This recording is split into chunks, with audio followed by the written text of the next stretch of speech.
সহকর্মী মুজাহিদ শুভ শুভ জানাবেন, যারা বিক্ষোভ করছেন তারা মূলত কোন কোন প্রতিষ্ঠানের কর্মী, এছাড়া তাদের আর কোনো দাবি রয়েছে কিনা, দাবির বিষয়ে বিস্তারিত জানতে চাই।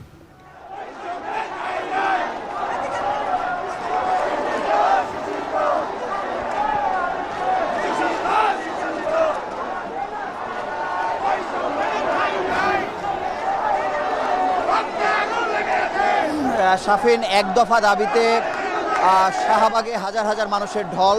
যারা আউটসোর্সিংয়ে চাকরি করেন বা দৈনিক মজুরি ভিত্তিতে যারা চাকরি করেন, চতুর্থ শ্রেণীর কর্মচারী যারা আছেন, তারা আসলে সকাল থেকে জড়ো হয়েছেন শাহবাগে।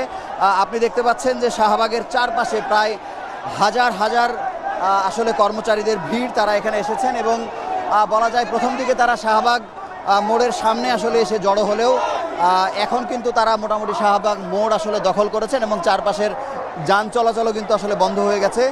এখানে সবগুলো সরকারি প্রতিষ্ঠান, দফতর, অধিদপ্তর, পরিদপ্তর এবং বিভিন্ন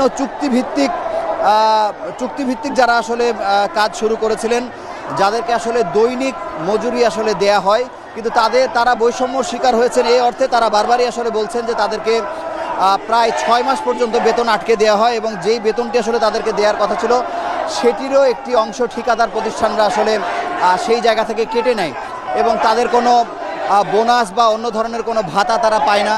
এবং তারা সবসময়ই দেখা যায় যে যারা বিভিন্ন হাসপাতালে চাকরি করছেন তাদের কথা হচ্ছে যে 18 সাল থেকে যারা এই চাকরিতে যারা নিয়োগ পেয়েছেন তাদের অনেককে আসলে কোভিডের সময় যে তারা নানা ঝুঁকি নিয়ে আসলে মানুষের সেবা দিয়েছেন, যারা হাসপাতালে চাকরি করছেন তারা বলছেন তাদেরকে কোনো ধরনের ঝুঁকি ভাতা বা অন্যান্য কোনো ধরনের কোনো সুযোগ সুবিধা দেওয়া হয় না।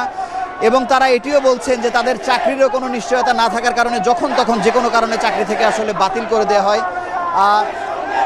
এই নানা ধরনের বৈষম্যের আসলে শিকার আসলে তারা হচ্ছেন এবং তাদের দাবি যে কোনো মূল্যের বিনিময়ে তাদের চাকরিগুলো যেন আসলে স্থায়ীকরণ করা হয় এবং বিভিন্ন প্রকল্পে যারা আছেন তাদের বয়সের সীমা আসলে শিথিল করে এই সমস্ত চাকরিগুলোকে আসলে সরকারিকরণের দাবি তারা জানিয়েছেন।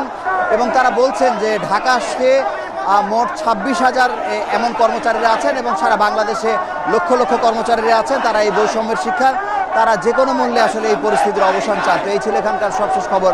শাফিন।